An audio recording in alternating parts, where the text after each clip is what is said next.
Un saludo para los pregoneros con todo mi corazón.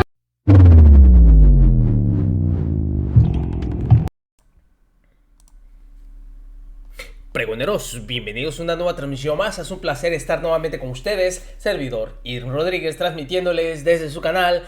Antes de irnos de lleno a la información, si es de tu agrado, ayúdanos con ese like, compártela para que pueda llegar a más gente y se entere de esta situación. De antemano te deseo tengas un excelente día, miércoles 28 de diciembre del 2022. Si nos estás viendo por primera vez, muchísimas gracias por tu tiempo y por tu espacio. Solamente pedimos el apoyo con la suscripción para que cada día podamos ser más en esta gran familia pregonera. Señores, el meollo del asunto de esta situación, y que es una guerra emprendida en contra de la ministra Yasmín Esquivel por parte de la oposición, va simplemente, y lo sabemos todos, porque no quieren que llegue a presidir la Suprema Corte de Justicia de la Nación.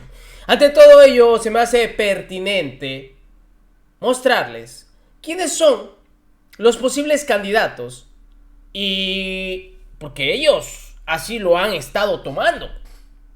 No quieren que llegue Yasmín Esquivel porque fue propuesta por el presidente Andrés Manuel López Obrador y ha votado a favor de las reformas que se han mandado. Unas reformas que ustedes no me van a dejar mentir, pero la mayoría de la ciudadanía estaba a favor.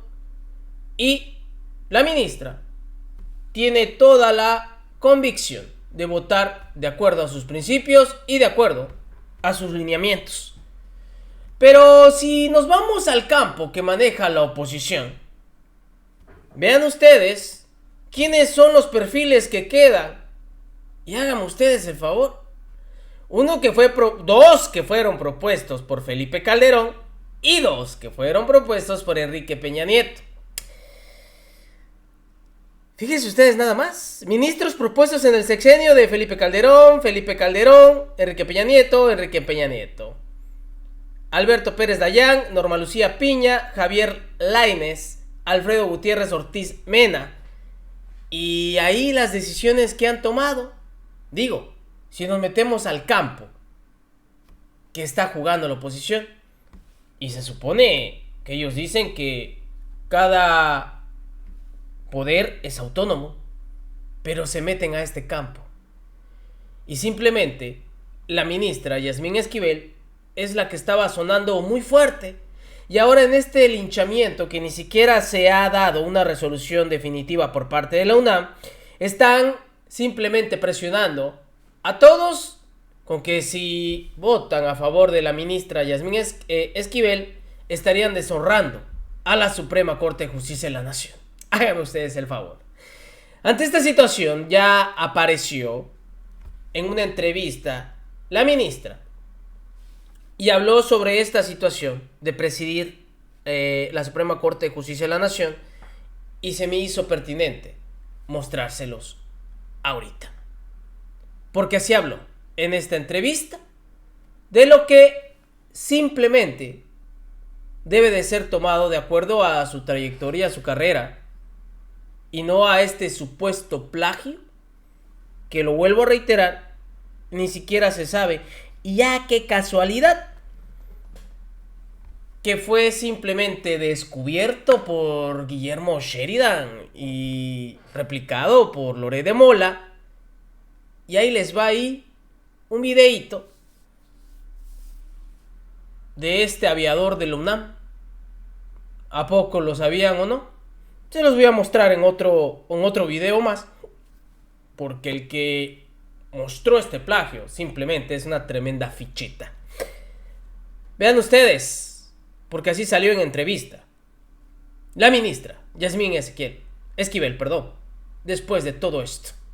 Ya se lo adelantamos. Francisco Sea habló con la ministra Yasmín Esquivel. Ella aspira a convertirse en la nueva presidenta de la Suprema Corte. Esta es la primera parte de la conversación que tuvo Paco Sea con ella. Vea. Le agradezco mucho a la ministra de la Suprema Corte de Justicia de la Nación, Yasmín Esquivel, que nos recibe el día de hoy. Yasmín, es un gusto estar contigo. Muchas gracias, Francisco. Pues también para mí recibirles esta mañana para platicar algunos temas de la Suprema Corte de Justicia de la Nación. Oye, viene por ahí la sucesión de la Suprema Corte de Justicia y hay algunos articulistas que hablan de que hubo una ruptura en el Pleno, que se rompió el diálogo, que había muchas decisiones cupulares. ¿Esto es real? Bueno, efectivamente inició ya hace algunos días. Nos hemos inscrito 5 de las ministras y ministros. La ministra Norma Lucía Piña Hernández, el ministro Javier Lainez Potisek, el ministro Alberto Pérez Dayán, el ministro Alfredo Gutiérrez Ortiz Mena y tu servidora. Los 5 hemos estado participando. Presentamos un proyecto de trabajo, las líneas generales 2023-2026. Afortunadamente se abrió ya un sitio dentro de la página de la Suprema Corte de Justicia de la Nación donde el público puede acceder y puede revisar los programas que estamos planteando los 5 aspirantes a la presidencia de la Suprema Corte de Justicia de la Nación. Esta transparencia es parte de un proceso para que el público pueda conocer lo que está pasando y lo que estamos haciendo ahora. ¿Cómo calificas la presidencia que termina? Yo no calificaría las presidencias anteriores en ningún sentido, sencillamente como que han puesto lo mejor de sí y han hecho lo que han podido dentro del Poder Judicial de la Federación, un poder independiente, un poder autónomo, un poder fuerte, que es lo que aspiramos siempre los que integramos el Poder Judicial de la Federación. Bueno, muy importante, ¿cuáles son las condiciones en las cuales se puede tomar una decisión o se puede dar un voto dentro de la Suprema Corte de Justicia? Y obviamente hay muchas veces que se habló de la cercanía que podía tener tu esposo con la 4T. ¿Esto qué es lo que le dices a toda la gente que esté preocupada por el sentido de un voto tuyo puede ir de un lado o del otro? Esta pregunta que me haces, Francisco, me parece una pregunta muy pertinente. Yo tengo más de 35 años en el servicio público. Tengo una carrera personal propia. Yo fui nombrada magistrada federal en materia agraria en el año 2004 por el titular del Ejecutivo en ese entonces y por el Senado de la República, que aprobó mi nombramiento por unanimidad. Posteriormente, en el año 2009, fui nombrada por el jefe de gobierno de aquel entonces magistrada de la Sala Superior del Tribunal de Justicia Administrativa de la Ciudad de México. Más adelante, en el año 2015, fui ratificada también por el entonces jefe de gobierno y por la Asamblea Legislativa de la Ciudad de México, ahora el Congreso local, como magistrada de la Sala Superior del Tribunal de Justicia Administrativa. Y ahora, en 2019, el presidente Andrés Manuel López Obrador me propone en una terna para ser ministra de la Corte.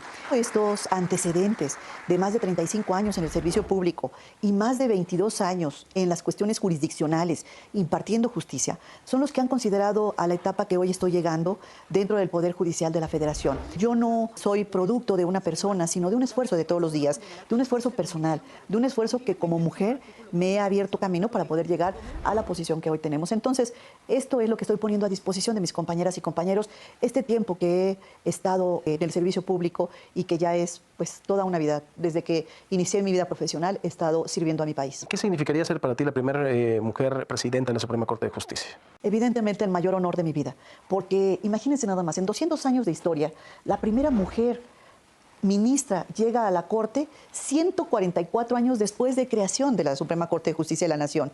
Doña Cristina Salmorán de Tamayo llega en 1961. Ya después de 144 años del México independiente. Luego hemos tenido cerca de 120 hombres presidentes del Poder Judicial de la Federación. Nunca hemos tenido una mujer. Imagínate nada más, Francisco, si no va a ser el gran honor de mi vida ser la primera mujer en encabezar el Poder Judicial de la Federación. Y además de eso, hoy confluimos en el Pleno del más alto tribunal de nuestro país 4 mujeres de 11 integrantes. Hoy somos ya 4 mujeres, por cierto, las últimas, la número 12, 13 y 14, nombradas en la actual administración con la legislatura que está corriendo, la legislatura de la paridad. Tenemos paridad en la legislatura, tenemos paridad en el Ejecutivo, en el gabinete es paritario, pero aún en el Poder Judicial de la Federación tenemos un pendiente. Pero más allá, no tan solo por el hecho de ser mujer, es por lo que aspiro a llegar a la más alta investidura en el Poder Judicial de la Federación, sino también por el proyecto de trabajo, por la experiencia que tenemos en todos estos años y en órganos jurisdiccionales y en la Administración Pública Federal. Hoy sabemos que tenemos un Poder Judicial de la Federación que no tiene respaldo social, que no tiene el respaldo social que debería tener el Poder Judicial de la Federación, porque la gente no cree en sus jueces, no cree en sus magistrados, no cree en los ministros y nos ve totalmente alejados de ellos.